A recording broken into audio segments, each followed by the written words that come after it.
Now, in my opinion, Britain is by far one of the most feminist nations on earth. Why am I saying that it's feminist? Well, it's oozing, absolutely oozing with feminine energy. By this, I mean the obsession with safetyism.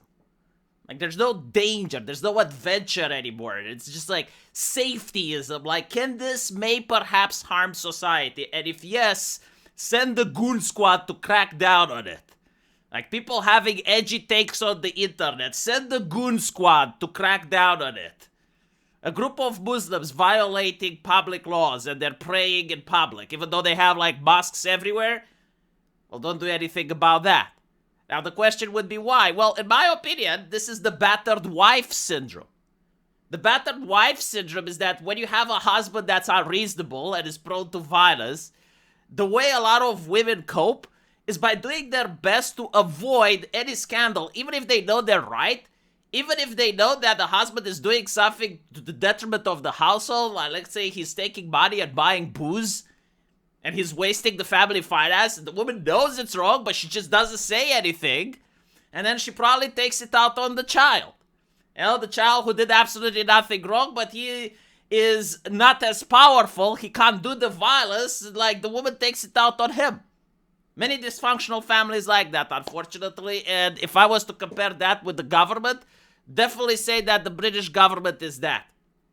Like, the level of crackdown on masculinity that I have seen in the UK is astonishing. You know, a lot of people are comparing Britain to Pakistan in the sense that, well, it's a small nation, it's got nukes, but its economy is going to be shit soon. No, like, I like Britain. Pakistan is actually an honorable nation. It actually respects its men. And so Britain is now seeming to at least release some articles on their version of Pravda, The Guardian, suggesting that, okay, well, maybe we went a little bit too far with our hating of our men. Like, maybe just a little too far. Of course, we're still concerned about women, right? This is the dog whistle. Like, words on the internet can still cause harm to women. In other words, like, we still need to preserve our bureaucracy. The funding still has to keep going. The grift must be never ending. But at least, you know, we can start a conversation based on a study that we did on 38 men. Very relevant. I mean, it's published in The Guardian, so now it's gospel. But, yeah, okay, fine. We may have gone a little bit overboard. Look at this. Men who engage in the online manosphere and the content of Andrew Tate are often to be able to express a strong commitment to equal treatment and fairness, a research commissioned by the government says.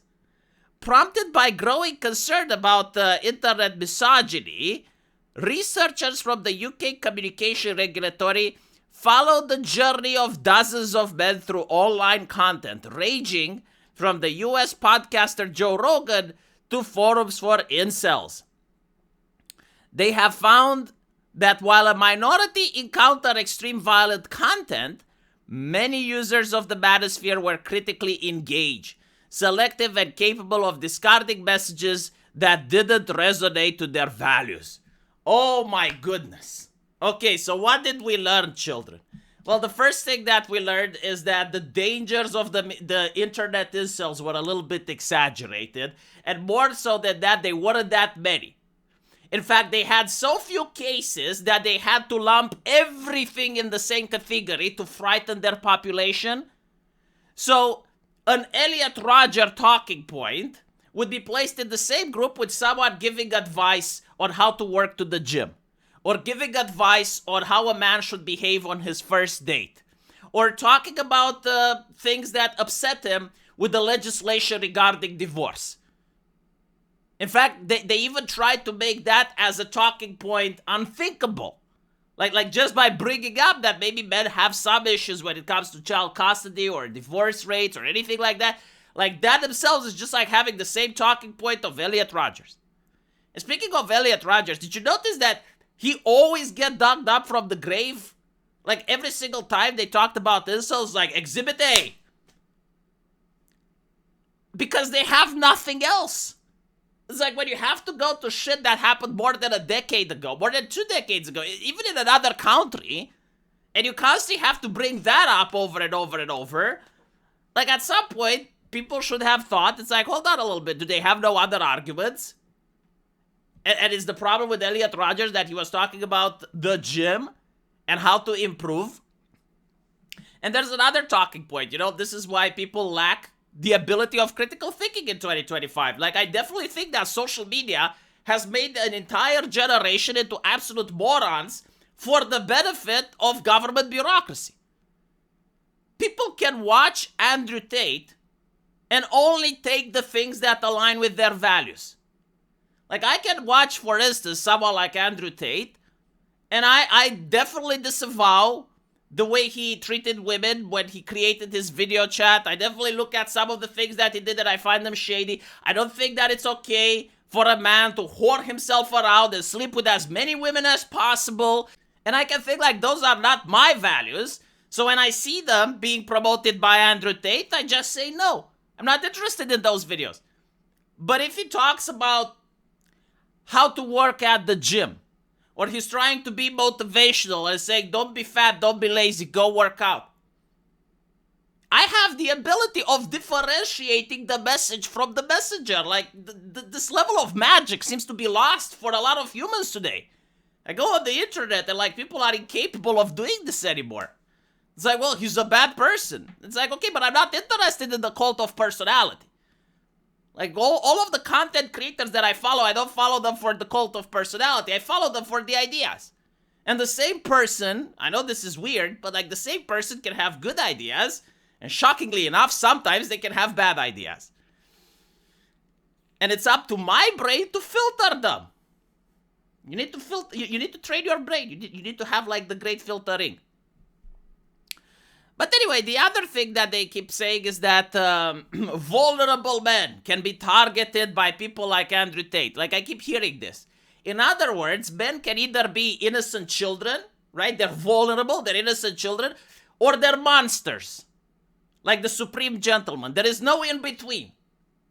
How did these talking points even manage to get into the public sphere is beyond me. Like, how brain dead was an entire generation of people not to mock this shit out of existence.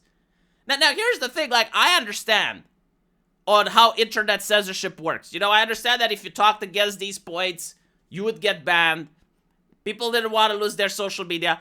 But the very fact that they weren't bombarded with laugh emojis and clown emojis everywhere they were posted is a crime against humanity. Everyone should have mocked and ridiculed these things any way they can, no matter how subtly. Like, these people pushing these talking points, harming society, they should have been met with ridicule and mockery at every point of the way. Even the universities, like, they should have had clown emojis, posters on them. But because they didn't, you know, now an entire generation is going to suffer. I love the fact it's like 38 men were included in a study. I mean, just so you can understand what they did, you know, I can literally just go out now into any prison that I want and find, I don't know, like 38 female criminals, and then say that I conducted a study and assess that behavior to all of the women in society. Would that be fair? Is that even representable? At that point, is it even scientific? No, so why is it in The Guardian? Like, why is The Guardian choosing to talk about this study? At this point, just say it's my opinion. Like, it would be literally the same thing. Like, if I have a pre-existing conclusion and all I need is a study, like, finding 38 people that agree with my conclusion is the most easy thing imaginable. Look at this. It comes after rising violence. And then you understand why this entire fear-mongering and moral panic on men exists. It's because in society you have rising violence and it's so easy to blame it on online spaces. You don't really have to do anything. You know, going after an edgy poster online that uses his keyboard for nefarious purposes is a lot easier and more safe than going after gang members. Like, trying to stop people stabbing each other in the street is dangerous, and it's more cost-consuming. Going after John, who is having a rant on Twitter, it costs absolutely nothing. They even sent like 5 or 6 officers so that they can all say they did something that day. This is how the system works. And the fact that no one is outraged and no one is calling it out means that, well, maybe they deserve this culture. Maybe they like it. Again, it's not my country. Like, this would never happen here. Would it happen? Because people would call it out. Like, as I would say, you know, like, bombarded with laugh emojis, cloud emojis. It's constant ridicule. The study investigated several manosphere sculptures, including red pill, men who believe the world is unfair to men, and black pill, those who believe unattractive men have very limited options for relationships. Communities, incels, men going their own way. Like, all of these things were actually banned from the internet, mostly at the behest of people from Britain. Like, they started this argument, and they pushed this argument throughout the internet until social media companies started cracking down. So, again, like, what they did is to label what this is like hunterized, right? Like, they threw this away, and they packed it with the people that are looks maxing, they packed it with the people that are taking dating advice, they packed it with people that are interested on how to work in the gym. And they concluded that, well, yeah, like all of these are like Elliot Rodgers. And so they need to be cracked down. They need to be banned. No conversation is allowed to happen around these topics.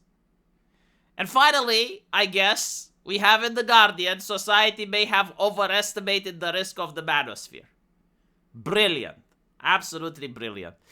Let me know what you guys think. And as usual, I will see you on my live stream. The link to it is into the pinned comment section.